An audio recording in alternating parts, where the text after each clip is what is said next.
Hello po mga ka-televiewers. Welcome po muli sa aking channel. Mapagpalang araw po sa inyo lahat.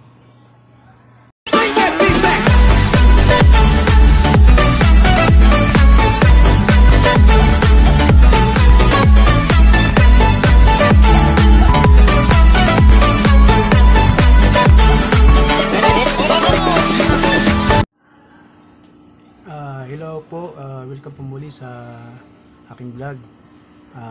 Welcome po muli sa Amel Mix TV. Mapagpalang araw po muli sa inyo.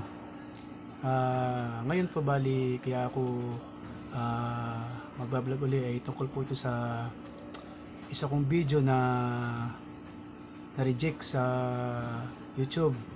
Ni-reject ni YouTube kasi parang hindi pumasa sa mga yung tawag ito, yung content ko hindi pumasa sa kanilang patakaran. Kaya inalis sila. Sayang, nangihinayang ako kasi halos umabot na ng 98,000 yung viewers ko sa content ng tungkol sa pagtutuli. Ang pamagat niya ay dinayo ako para magpatuli. At marami nang pong nagre-request sa akin na sa susunod daw ko na pagtutuli ay mas linawan ko pa. Parang nagugustuhan naman nila pero hindi pala pasado kay YouTube. At ito, tingnan natin yung mga ilang basehan nila kung bakit ako ay mali yung aking ginawang pagbibideo. Panoodin po natin yung kanilang patakaran.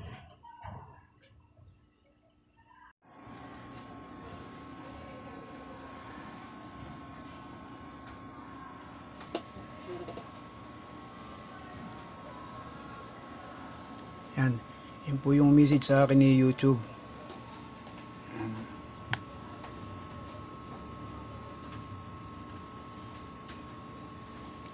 Ang sabi sa akin, hi Amel, we want to let you know our team review your content and we think it violates our child safety policy.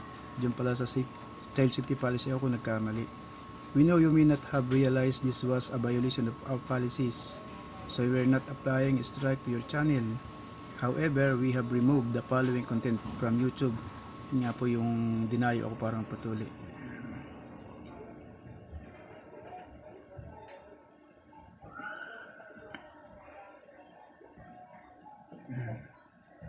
Ngayon, titignan natin yung kanilang community guidelines.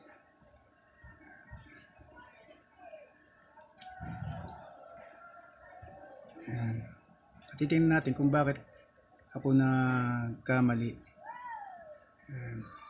Ayan, dito pala. Dito sa sensitive content. Maaaring din ako nagkaroon ng pagkakamali. Dahil nga po yung pagtutuli ay nakahubo.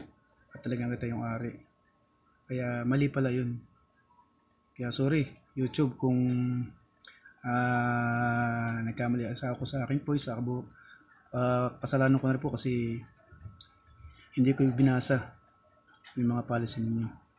Alam ko basta pwede lang upload ng mga video. Salamat at natuto ako. At sa susunod ay aayusin ko na. Ito po, sabi rin sa sensitive content, we hope to protect viewers, creators, and especially minors.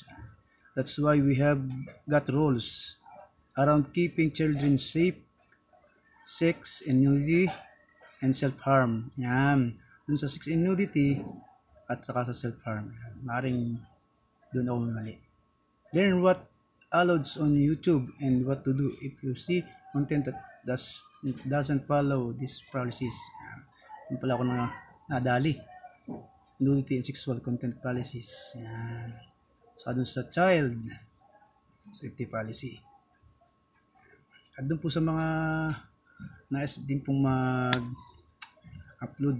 o sumamali sa YouTube, mas maganda pala basahin muna ninyo yung buong policy, mga regulation, para hindi po ma-reject yung inyong gagawing mga video.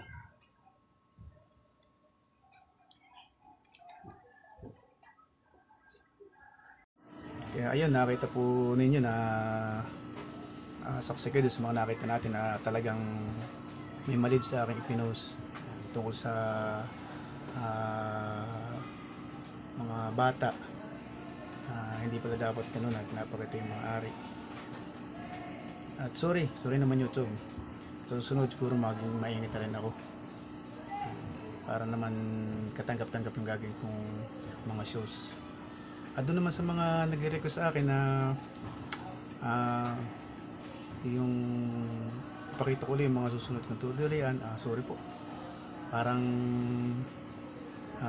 baka maban ako YouTube, kaya ipagpatuloy ko na yung content ko tungkol sa arts. Sa arts na po natin ninyo ako panoorin, at gagawin lang po ako ng mga content na tutorial.